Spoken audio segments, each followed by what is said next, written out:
Good evening. Glad you guys are joining us. Welcome. Those of you also on the live stream, we're glad you're here for our third session in our study of the story of Job. And as you know, by the time we get to the end of this, we hope to shed some light and give you kind of think around some of the big questions like when bad things happen to good people, when unjust suffering occurs. We really want to explore those. And as usual, if you have questions during the session, if you want to text them to that number, it's also on your handout, I believe. We try to answer as many questions as we can as we go through the session. Well, let me say a prayer for us, and we'll dive right in. Lord, thank you for the country in which we live, that we are free to gather and to study your word. And Father, we are free at this point to go take your word into our country and into this world. I pray that we might be good ambassadors, that we might represent you well. And when we say that, we know that means to take your compassion and your love and your truth to a world that so desperately needs it. I pray for the leaders of our country, all the leaders of our country, that you would turn their hearts toward you, that you would bless them, that they might be agents of your peace. In Christ's name, amen. Well, let's see. We are in chapter 3. And so our first session, we talked about chapter 1. And there's a certain scene that happens there, which I'll kind of revamp here in a moment. Then we did chapter 2, which had another powerful scene. We're going to do chapter 3 in this lesson. Now, there are 42 chapters in the book of Job, so that kind of tells you about how long this is going to go. I'm just kidding. We will pick up speed in a big way here. This will be about 6 sessions to do justice and let us think about this. I mean, our culture, we'd love to have a Twitter answer. Like, well, just give me the short version right now of why does it make sense for bad things to happen to good people. One of the signs of maturity is that when you realize that complex questions don't often have simple answers. And a simple answer won't stay very long unless we've thought this through. So we, like Job, are going to suffer through a few weeks of trying to answer some of these key questions. Well, if you remember, just a little background, I'll do a very brief review, but this is the world in about 1800 BC, which is about the time that the book of Job, that Job lived. The book of Job was probably written later, but Job lived around 1800 BC. And if you remember, we're talking Abraham in 2000 BC, just to put this in a biblical time frame. And then in about 1400, I'm just using traditional dates, you have Moses. So what's happening in 1800 BC? There's no Israel.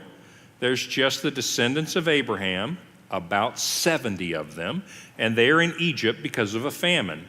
Meanwhile, around this same time, Job lives somewhere up here in the northern part of the Arabian Peninsula.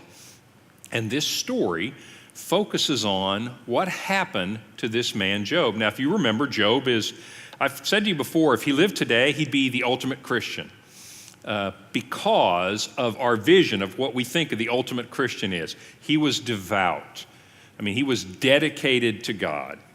He tried to bring his children up to be dedicated to God. He was generous. He was affluent, he was influential, he was a force for good in his community. So he kind of, in the American view of Christianity, sort of had it all, right? Well, so he is a just man. In fact, God himself, we learn in chapters 1 and 2, says, Job is an upright man. He is a godly man. So the scene opens in heaven. And after we've met Job, in heaven, God is holding court. At least that's the way it's presented here. I doubt that it literally means that. But basically, you have the angels coming before God in his heavenly court. Think Revelation chapter 4. Revelation chapter 4 is a throne room scene in heaven. And so here come the angels to present themselves to God.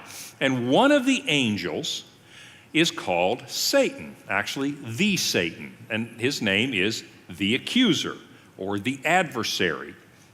He is an angel, comes before God, and God said, what have you been up to? He said, I've been roaming around the earth here and there, just stirring up trouble, basically. And God says, did you run into Job? He is an upright and blameless man who loves God and hates evil. And so Satan says, he really bugs me. because I just don't think that's genuine. And so Satan makes his first accusation. He says, people only serve God. Job is only a good guy in return for the physical blessings that you give. And by the way, this story isn't just about Job. Take me. Satan is making this same accusation, the accuser, against us. He said, you know what? You give them physical blessings. They were born in America, so they're already better off than 99.9% of the people in the world. And you've given them all the conveniences. They've got great medical care. They've been born at a good time in history.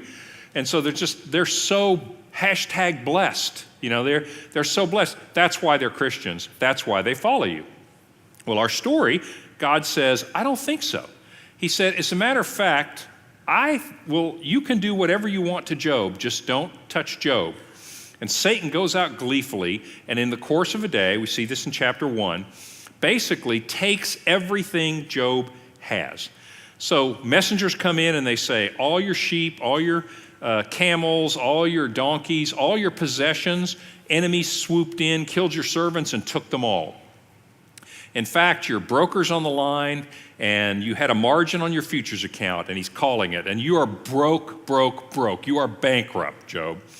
And same time, messenger comes in and said, your 7 sons and 3 daughters were all having a feast in the oldest brother's house, and a tornado came in, knocked the house down, and literally all of them died.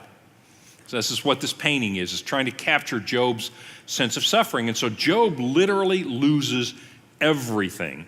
And what he does is, this is the end of chapter 1. He rose, tore his robe, shaved his head, signs of mourning, fell on the ground and worshiped. And he said, naked I came from my mother's womb, and naked I shall return. The Lord gave, and the Lord has taken away. Blessed be the name of the Lord.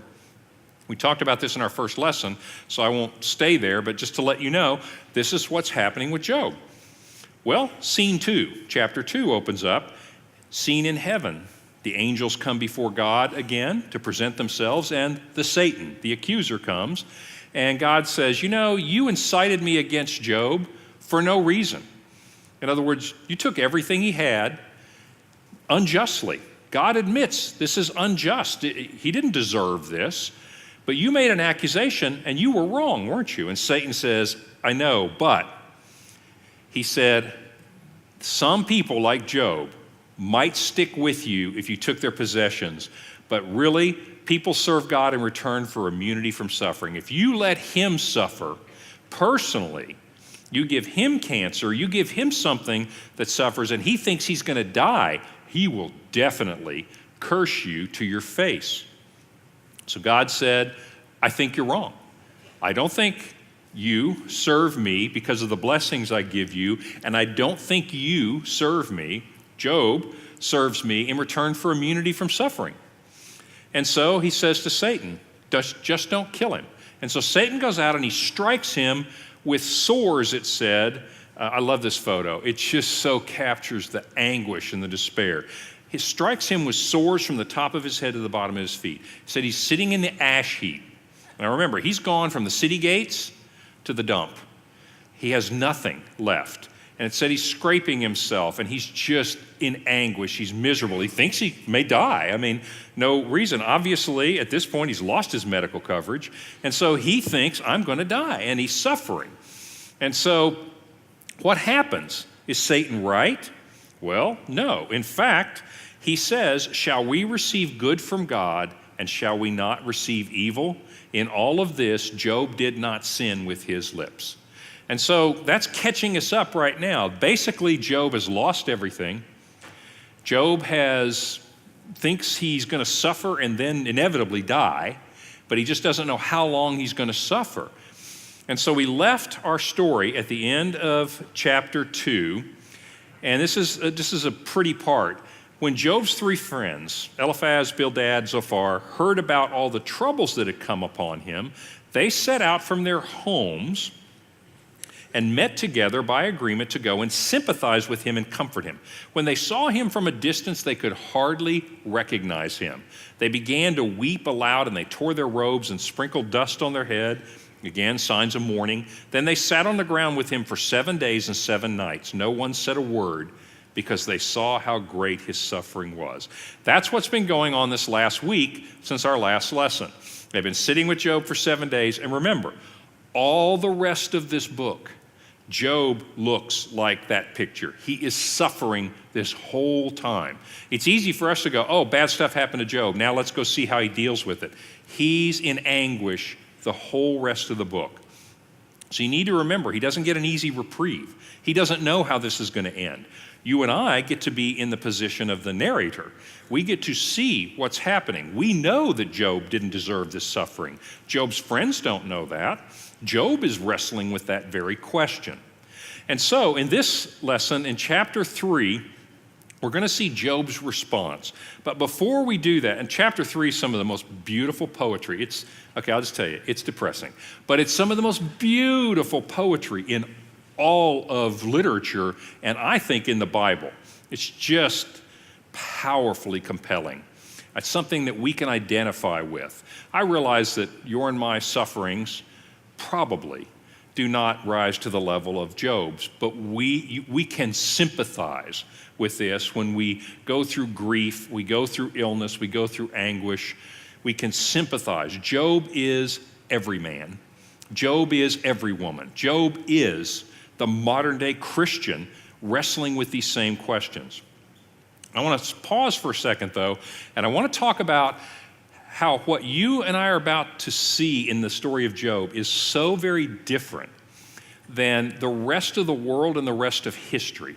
So let me give you some quotes from some of my favorite people. Thomas Hobbes lived, I believe, 1588 to 1679, so think about 17th century for Thomas Hobbes. He said, he's kind of noted for this in the Leviathan, life is nasty, brutish, and short. And you know what? If you lived in the 17th century, that's true. In fact, if you lived anywhere outside the West in the last century or so, that was true. It's still true, unfortunately, in so many places around the world today. And so this idea that life is inevitably going to involve suffering. So he knew that back in the 17th century. In the 20th century, Albert Camus, not a Christian, existentialist thinker, really one of the fathers, he and Nietzsche, probably some of the fathers of modern secular underpinnings of postmodern thought. In other words, most of the people who do not have a Christian worldview, their thinking came from these guys. Camus said something that is just so honest.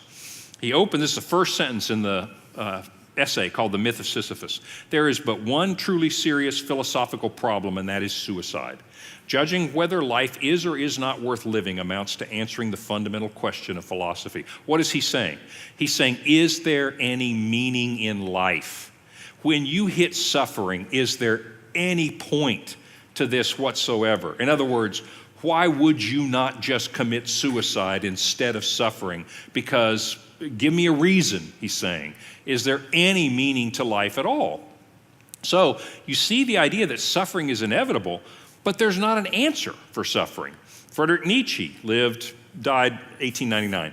The thought of suicide is a great consolation. By means of it, one gets through many a dark night.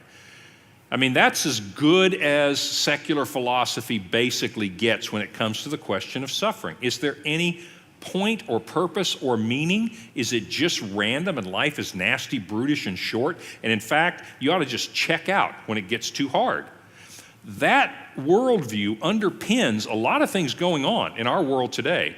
You're going to see the idea of abortion touched on, not directly, but very much touched on in here. You will definitely see the idea of euthanasia touched on in this 3,800-year-old story of Job. It really addresses the question of, is life worth living?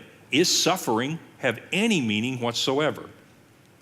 In fact, if you lived anywhere besides the West in history, you would ask these questions very seriously. The difference for us, and this is what I think makes this difficult for us, this question, why do bad things happen to good people, is throughout most of history, people expected that life would be hard and there would be times of suffering.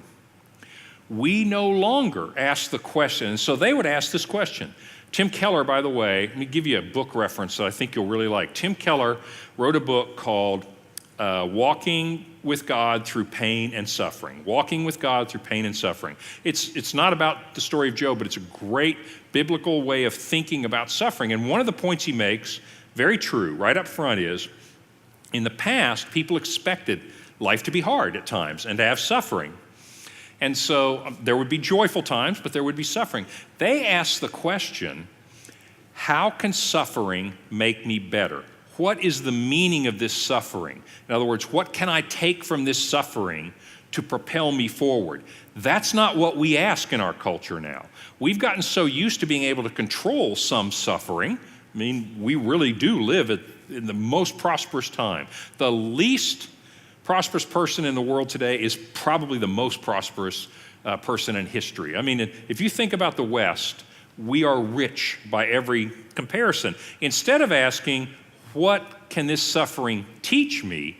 We ask the question, why is this happening at all and how can I avoid it?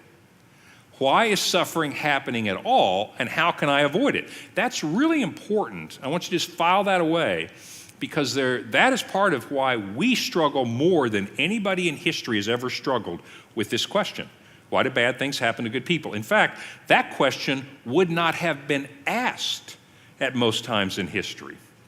They would have said, when bad things happen, just or unjust, what can it teach me? What can I learn?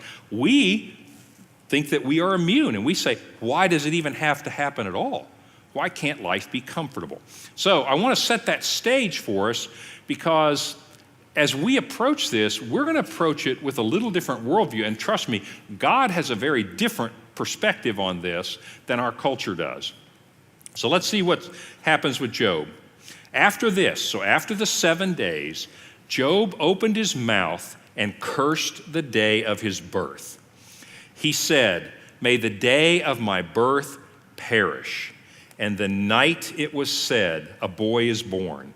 That day may it turn to darkness. May God above not care about it. May no light shine upon it. May darkness and deep shadow claim it once more. May a cloud settle over it. May blackness overwhelm its light. That night may thick darkness see it, and it not be included among the days of the year, nor be entered in any of the months. May that night be barren. May no shout of joy be heard in it. May those who curse days curse that day, my birthday. Those who are ready to rouse Leviathan. May its morning stars become dark. May it wait for daylight in vain and not see the first rays of dawn, for it did not shut the doors of the womb on me to hide trouble from my eyes. Okay, we got to talk about that. He's depressed. This is kind of what you call situational depression. But this chapter is his speech. This is the first thing he says after all of this has happened, and he sat there suffering for 7 days, and he's been thinking, and he's been thinking. And so he comes out, and his first point that he wants to make is it would have been better to not be born than to suffer. I mean, think about it. Where he is right now, and he's thinking back on all the good things that have happened in his life, and he goes, but you know what now? It would have been better to have never been born than to suffer. And that's his first point. That's the first thought, is he's basically assuming that the purpose of existence is comfort. I mean, if you stop and think about it, and we do, we often in our culture, at least, I don't know that we as Christians understand the world this way at all, but a lot of people think about the purpose of this life is to be as comfortable as you can. Duh. Make as much money as you can, be as healthy as you can, protect yourself as much as you can, you and yours, and if you have to oppress a few other people around the world to do it, then by all means do it. Because my contention is this, that search for comfort in life, basically is a chimera. I mean, in other words, you cannot ever get completely comfortable, but it does lead you to oppress other people to make your life better. If you think about most of the conquest that's happened in the world, it's basically to say our people are going to conquer you and take your stuff, and our lives are going to be better. So Job's first thought comes out of this idea that if the purpose of existence is comfort, he says, if that's the case, it would have been better to never be born. And this beautiful poetry, I mean, it's dark, but it's just beautiful. Look at all the darkness in it. This is not a coincidence. Job sees nothing but darkness. One thing suffering does, by the way, suffering shrinks our world. I want you to think about that. Suffering, and this is normal. Suffering shrinks our world. And when we are suffering, when we are challenged, all the other interests and everything, it kind of sinks in. And what Job is saying is, yes, my suffering has so shrunk my world that it's darkness. I see nothing but darkness. If you remember God's first act in creation, think about Genesis 1:1. God said, let there be light. If you think about Jesus, John 1, in the New Testament, it says, and he was the light of the world, and the light shines in the darkness. That whole idea, there's just a couple of quotes, but if you look, you'll see this idea of light and darkness all through the Old and New Testament. And God understands that in this world, suffering is a form of darkness as it shrinks our world into ourselves and our own problems. If you think about it, that's completely opposite of the Christian life, right? Which Jesus says, I want you to be other-focused. God knows that suffering shrinks our world. And it's not a coincidence that the love of God is portrayed, the truth of God is portrayed, and the gospel, the good news about Jesus Christ, is portrayed as light. So what God is saying is that my good news of the gospel is intended to attack suffering just as much as it is to do anything else. I know we sometimes think the gospel, the good news about Jesus, is Jesus died on a cross for my sins, raised from the dead, I get to go to heaven.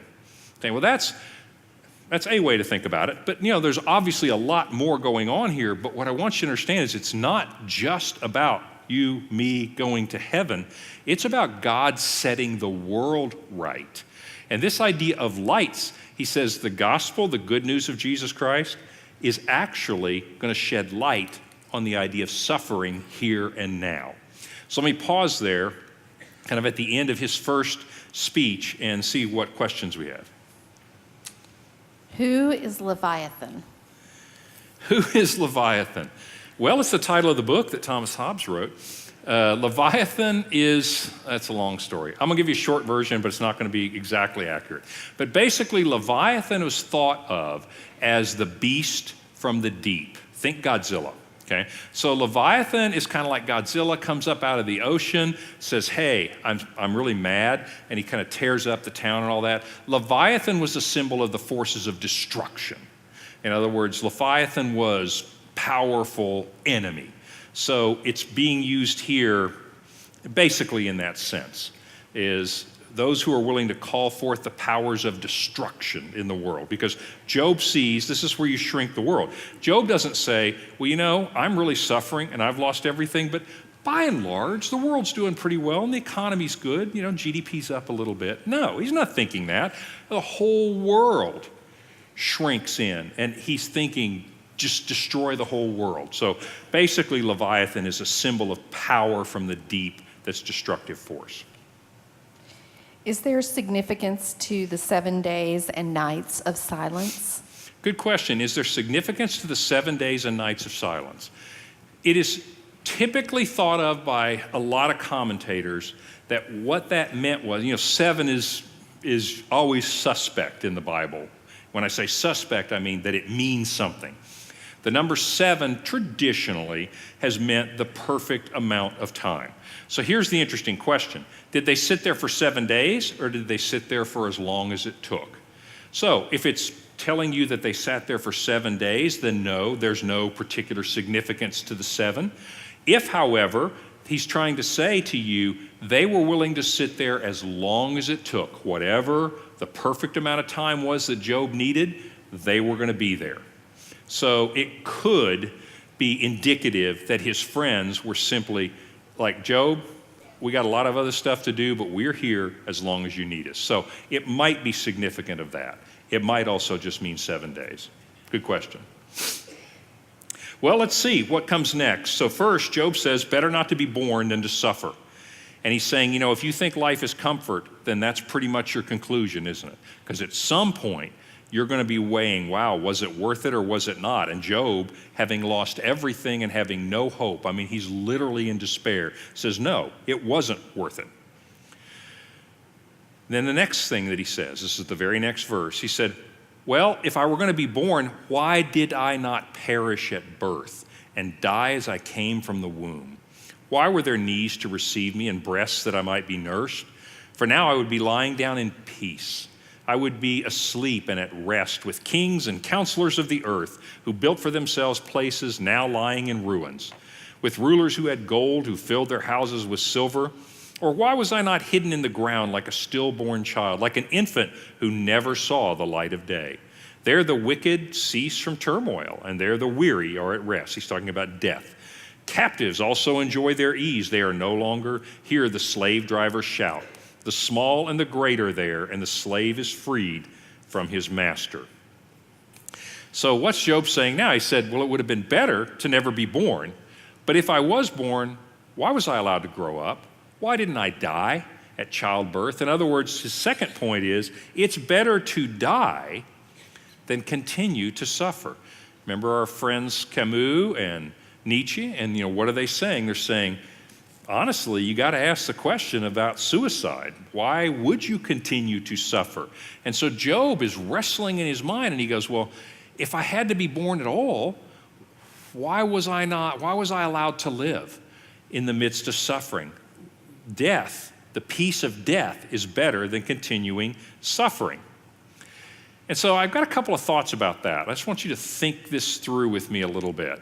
Obviously suffering shrinks our world. And so when you deal with people who are suffering, when you yourself are suffering, you have to realize that you have lost perspective to a certain extent. Because you may be reading this and you say, look, Job, your life is really hard, but gosh, to kill yourself and just say, well, it's not worth it. Wish I'd never been born. Wish I died as soon as I had been born. Maybe suicide is my answer, and at least I'll have the peace of death. You realize that those kinds of talk and reflect a lack of perspective. And I don't mean that in a critical way. I mean, that's what suffering does when it shrinks our world. And that's why when you, and it's kind of a serious topic, but I want to talk about it for just a minute. Probably many of you have known people that have taken their lives, that have come to a place like this, maybe not for the same reason, but have come to that place of despair, that place of not seeing any hope. And I want you, first of all, just to understand. And the story of Job says, if you and I were sitting there with Job and our world had shrunk to where his world had shrunk, we too might say these things. The other thing I want to point out, this is kind of a spoiler alert, but when we get to the end of the book, God does not criticize Job for any of these things that he is saying. God doesn't agree with them. God's going to give Job a different answer than maybe suicide is a good idea or maybe never being born is a good idea. God doesn't agree with that. He says that's not true, but he's not angry with Job for wrestling in the darkness of his shrunken world. And I want to just say to you that when you suffer, when you get to a place of maybe even a place of despair or a place where you can see no hope, a couple of things are true. One is God understands that. God understands the wrestling that you're having. You can still pray to God. He has not forgotten you. He is not mad at you for thinking these thoughts. But he says, I am light in your darkness, and this is not the answer. Here's where you start to get a little bit of a hint of what the book wants to talk about. And that is the idea, can suffering have meaning? Can suffering have any kind of purpose? Well, actually, you know that it can. That's a question that any rational person would have to say, well, I don't know if his suffering has a purpose, and I don't know if what happened to me last week had a purpose, but I can tell you that clearly suffering can have a purpose. We believe that deeply ingrained as Americans. All the people who have served in the armed forces and put themselves into a war and risked their lives or lost their lives or suffered greatly, they did so. Why do you think that happens? The pay's good? That's not it. What the reason is, they believed that it mattered, that if indeed they suffered in that, it was for a purpose that was greater than just them. I mean, that really is what military service and our veterans who have given their lives or suffered or lost limbs or lost family members, that's why they're doing it. They do believe. You can't do that if you don't believe that suffering can mean something more than just what's happening to me. So we do believe that. As a matter of fact, in the New Testament, you see it all the time. The Apostle Paul, for example, he was persecuting Christians, he was killing Christians, and then he has a confrontation with Jesus, and his world, just like yours and mine, maybe more dramatic, but his world is turned upside down. He's blind, he's led by the hand into Damascus, he's told to go see this man who's a Christian, and God said to this man, Ananias, he said, you need to show Paul how much he must suffer for my name. Now, he didn't mean that as in, oh, I'm going to punish you for what you've done. He just said, I've called you. You believe. Now you believe. You have seen, you have heard, now you believe. I have a mission for you. Just same mission he had for us. I want you to go tell the world this good news, this gospel. Gospel means good news. I want you to tell them this good news of what I have done. And he says, but Paul, I want to be honest up front. You are not going to have an easy life. So I don't want you to tell me that I lied to you. And sure enough, if you read the book of Acts, you realize that Paul went from life of comfort. He was well-to-do Jewish guy on a fast track. And everywhere he went, they beat him up. And he got up and he went to the next town and he preached again. And a lot of people believed, and eventually the people that were mad beat him up. He was left for dead. He was beaten with canes. He was imprisoned. He was in shipwreck. He had a life of suffering. Now, had he not thought that was worthwhile, had he not thought there was a purpose in that, you and I would know so little of this story. If Paul had said, well, you know what, I think I'll just kill myself and at least I won't be suffering anymore. He didn't. He understood suffering to have a bigger purpose. In fact, I want to read you some passages. I'm just going to kind of blitz through these. You can write them down if you want to. First one is, and these are not all from Paul, I want you to see the whole New Testament understands this. Romans chapter 8, verse 18. Here's what Paul said. I consider that the sufferings of this present time are not worth comparing with the glory that will be revealed in us. Now you start to get a God-centered view of this. In other words, God's starting to hint to you that, you know what, you may not understand suffering, you may not understand any given time, but there is a point to this. Paul says, I just think that this is not worth comparing to what we will have, to the glory that will be revealed in us. Another interesting passage. This one comes from 1 Peter chapter 4. He says this, Beloved, he's writing to Christians, don't be surprised at the fiery trial when it comes upon you to test you, as though something strange were happening to you. In other words, when you suffer, he says, don't be surprised by that. He said, but rejoice, really, insofar as you share Christ's sufferings, so that you may also rejoice and be glad when his glory is revealed. You start to see this idea, in the New Testament at least, that the suffering that Christ did. Oh, and by the way, why would Christ come to earth and suffer for you and me? That is really painful, and there's nothing in it for him. That was for you and me, because there was something greater on the other side. Sometimes suffering is worth it. It was for God, because he so loved you and me that he sent his son to suffer and die. And Paul says, in the same sense that Christ suffered, if I participate in his sufferings, I also will participate in the glory that's revealed in him. One more. This one really hits this exact idea. This is in Philippians He says this is in chapter 129, it has been granted to you, big favor, that for the sake of Christ you should not only get to believe in him, but you also get to suffer for his sake. That's just a radically different idea, isn't it? That's a long way away from the purpose of life is comfort.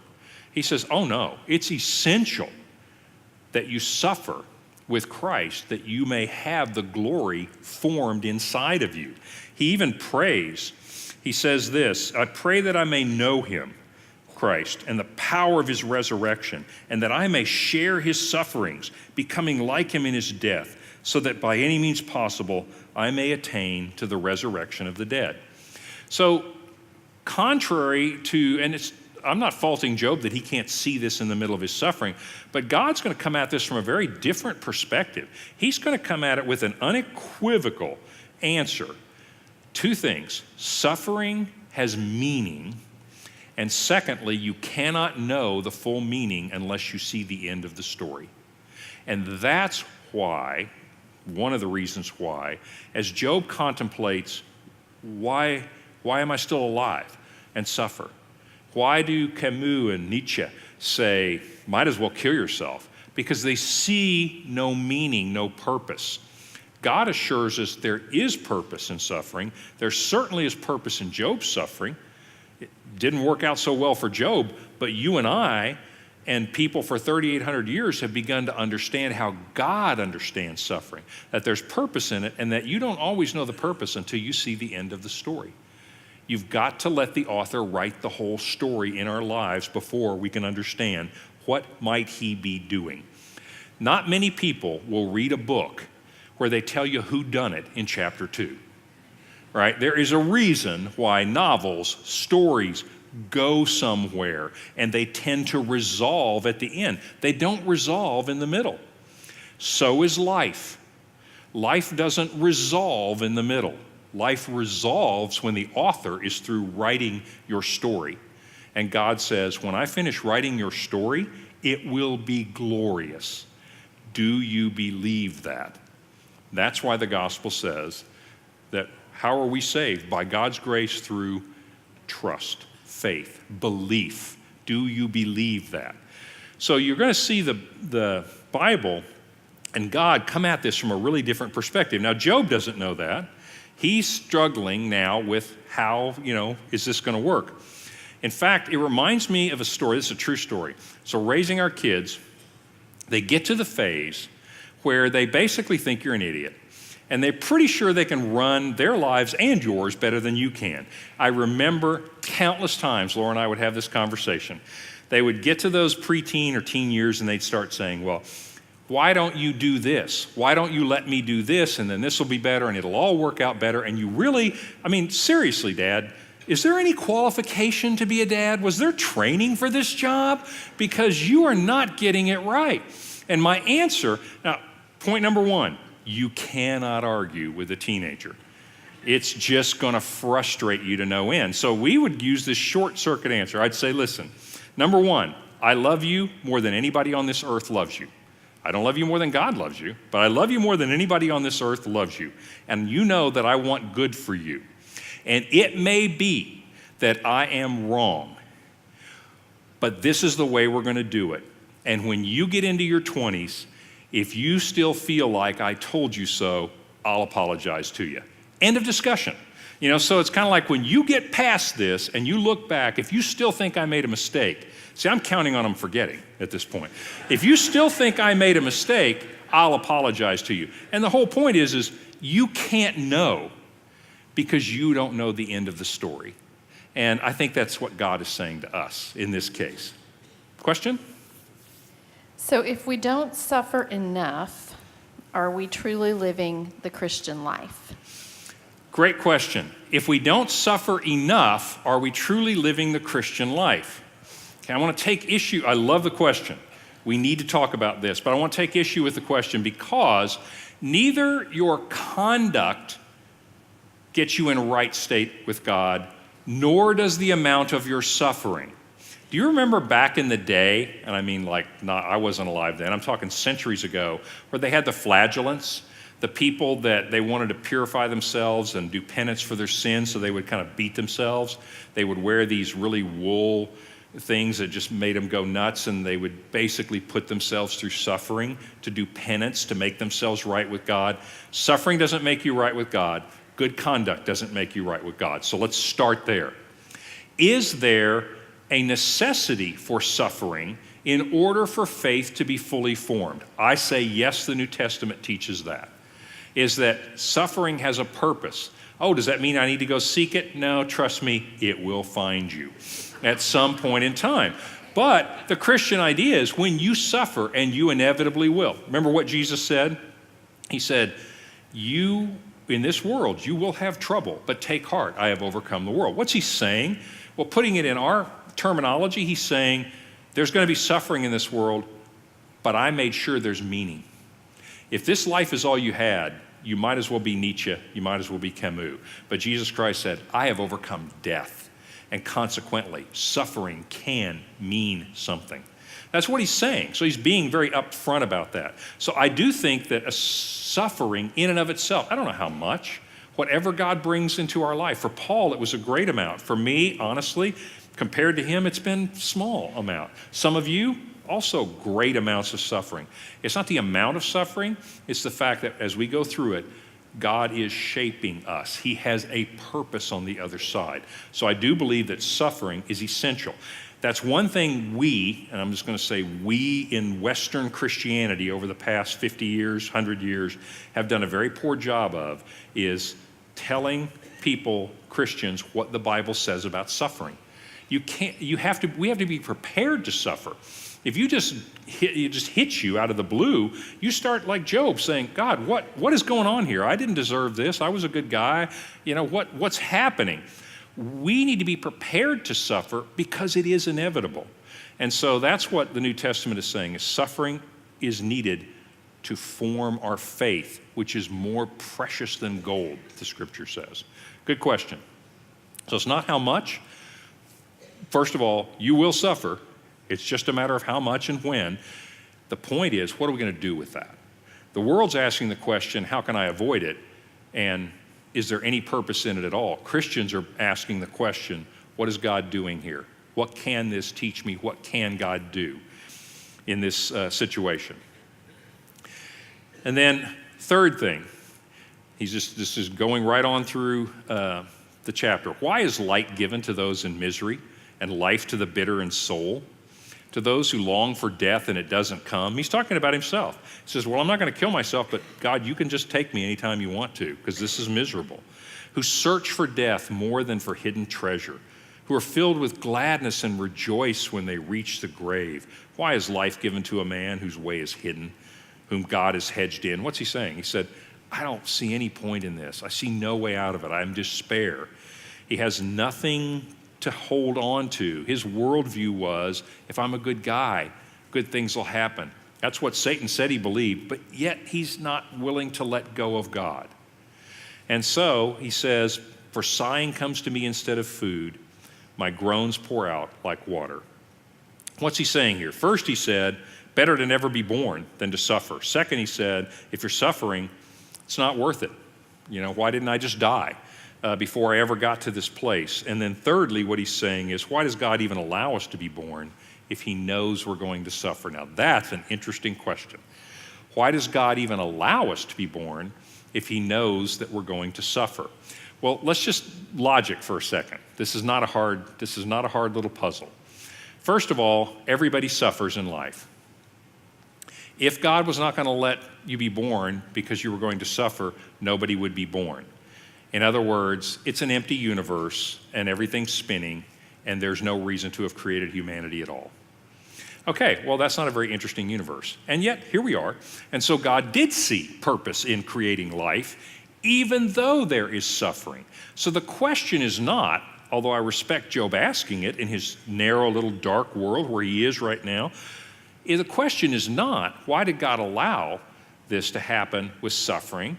It's wonder what God's purpose for this is. There must be something so good. God must have something so wonderful that even this pales in comparison. That's what Paul said in Romans 8:18. I consider that these sufferings must not be worth comparing to what God has in mind. There's a huge element of faith that God can make even this right. You know, that passage in the book of Revelation is talking about heaven, and it said, God will wipe away all our tears. There'll be no tears there. How can that be if you look back and you say, I suffered like this, I was sad, I was in despair, I was in hope? God must be able to make even that suffering pale in comparison. So these are not easy answers, but I want to plant a few ideas here as we contrast how Job is thinking and what God has to say in the Word. We're going to keep thinking and reasoning around these ideas. So let me pause for a second for questions, and I want to give you probably the scariest and the biggest verse in this chapter. Yes, question. Is God glorified by our suffering? Is God glorified by our suffering? Again, I think I like the question. I'll probably take issue with the wording just a little bit. Is no, God takes no pleasure in our suffering, and God is not glorified because we are so low that we do suffer. There's not a sense in my mind that God is glorified in our suffering. What is God glorified in? He is glorified in our awe, our praise, our faith, our trust. I mean, think about it. This is really a small analogy, but let's go back to the children thing again. So I was like going for Dad of the Year this one year. I mean, I was doing so well. And so I was going to teach kids how to swim. So got my son standing on the edge of the pool. I'm standing, and water's up to here, so I'm not going to drown, but he might. And so, water's like up to here. So I look at him and I say, go ahead and jump. And I see already the flickerings of intelligence in his eyes. And he starts to calculate, Dad hadn't been right about everything. And this sure looks dangerous to me. And so the point is, what in that sense made me feel good as a dad? What made me feel good was when he decided, I trust you, I'm going to jump, even though not so sure you're going to actually catch me, but I'm going to jump. God is glorified by our trust, our childlike trust and faith in him, not by the suffering per se. But you know what? Suffering often brings out that great childlike trust and faith. So good, very good question. Okay? Last verse of this chapter. This is how he sums it up. He said, I don't understand, God. I think it would have been better never to be born than to suffer like this and lose everything. Or if I did have to be born, why couldn't I have died as a child? Why get to this point? And finally, the question of God, really, for anyone at any time, why would you have ever let me be born when you knew this was in front of me? Yeah, I had children, and I had joy, and I had so many good things, and I followed you, and my life was just in harmony, but now it's not. And here's how he sums it up. What I feared has come upon me. What I dreaded has happened to me. I have no peace, no quietness. I have no rest, but only turmoil. I have pondered that verse. What I feared has come upon me. What I dreaded has happened to me for decades. I mean, it just haunts me a little bit. In this sense, I understand why he's saying that. He sits there in his misery and he goes, this is probably what I feared most in the world, and it has happened. And so I have a couple of questions for you to think about.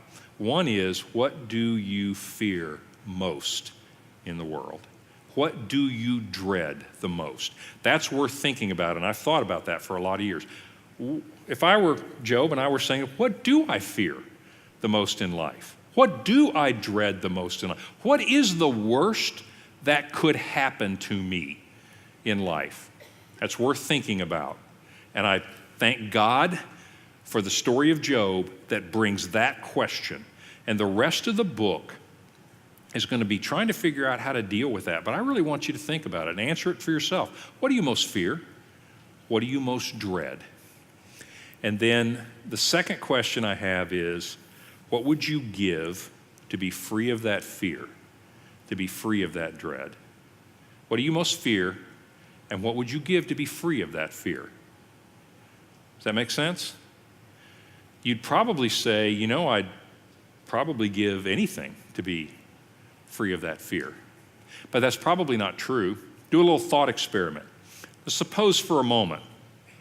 It's a more difficult question than you think, but you're really going to learn a lot about yourself thinking about it. Let me give you a thought experiment. So everybody that you love, your insurance agent, your wife, your husband, your kids, whatever. I don't know if you love your insurance agent, but maybe you do. And so all the people that you love. And here's the thought experiment.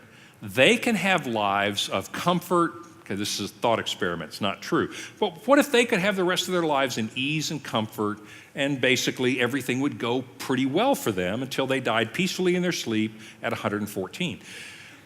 If you suffer like Job for the rest of your life, would you take that deal? Isn't that an interesting thought experiment? Would you take that deal? I can see some of you going, no way. Now, seriously, you're all thinking seriously like, that's a good point. Would I suffer for the rest of my life if the people who mean most to me could not suffer? You're probably thinking, yeah, I think I might. And so here's my point. It's not quite so easy to say, what would you give if what you feared most could not happen? Because actually, there are things you would give up. Does that make sense? There are things worth it to you to suffer. So I realize that's not exactly a great way to end our lesson, but I want you to, and we're not done exactly, but I want you to think about that a little bit, because that's where Job is. You and I and Job, for the next week, we're going to sit with him and in the suffering, and we're going to think, what I feared most has come upon me. What I dreaded has happened to me. What do I do now? Fortunately, I pray, we are not in that situation. But I really like you to think about that a little bit. And then what would you give to have that not happen? And next time, I'm going to give you the answer to that. There actually is something you can do. I've thought about this for decades, so I'm not telling you I'm smart. I'm just telling you I've really chewed on this idea. There actually is an answer to what you can do to make sure that what you fear does not come upon you and what you dread does not happen to you. But you have to wait till next week to find out. And next week, we will meet Job's friends. They all think they have an answer to that question, and I think you'll find them pretty interesting. You might even see yourselves in some of those questions. So I realize this lesson is more about thinking as opposed to an easy takeaway, but I do want to remind you, suffering shrinks our world. And one of the things you and I can do for people that are suffering, in one sense, Job's friends were really nice. In another sense, they weren't. Because Job sits there as his world closes in. Sometimes you just need to reach into their world and take their hand and say, it's not all dark. So next time, we'll talk about what do you dread most and what can we do to make it not happen. I'll see you guys next time.